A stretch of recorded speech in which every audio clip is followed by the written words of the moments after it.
The oldest surviving depiction of Saint Francis credit-free art license, the mortal remains of Saint Francis of Assisi are to be placed in public view as a tremendous invitation to prayer and gratitude 800 years after the man's death. Having been sealed in a reliquary beneath the basilica bearing his name in Assisi, Umbria, for hundreds of years, they've never been on display for the millions of pilgrims that visit the city. But with recent approval from the Holy Father Leo Roman XIV, his remains will be transferred from the tomb below the basilica to the foot of the papal altar in the lower church from February 22nd to March 22nd, 2026. This exposition, rooted in the gospel theme of the seed that dies to bear fruit in love and fraternity, invites us to reflect on the life of the saint, which continues to bear fruit 800 years later and still inspires humanity along the path of peace, fraternity, service to the poor, joy, and care for creation, reads a statement from the Sacro Convento reported by Vatican News. The patron saint of Italy, of animals, and of the home of the Golden Gate Bridge, San Francesco is one of the most important figures of the Catholic Church and one of the foundational figures of Italian identity. Those were the words Prime Minister Giorgia Meloni, whose government recently saw a bill passed successfully to Parliament to designate the feast day of St. Francis, October 4th, as a national civic holiday.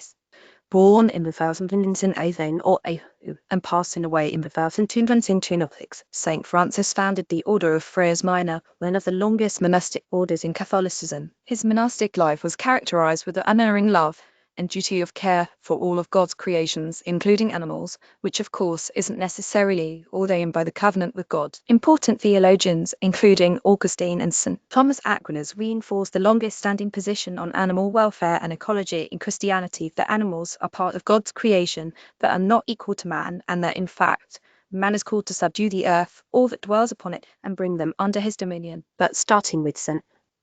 Francis, multiple saints, including his disciple Saint Anthony of Padua, Saint Brendan, Saint Bridget, and Saint Columba, preached to, protected, or taught on the care and protection of the natural worlds. San Francesco's love of nature extended beyond animals and included Sister Moon, Brother Sun, the four cardinal elements, and even Sister Death. In short, the Francis doctrine called man to look after creation as a whole, and that for this reason, noted the recently deceased Pope Francis, who took his papal name from the saint, he is loved by millions of non-Christians who recognize that the dominion of man over the earth is that of a good steward, not an exploitative tyrant. Visitors are expected to flock to Assisi for the exposition, entitled San Francesco Lives, and while free of charge, visitors and pilgrims are asked to reserve their entrance time at the basilica, which GNN can report firsthand is not exceptionally large.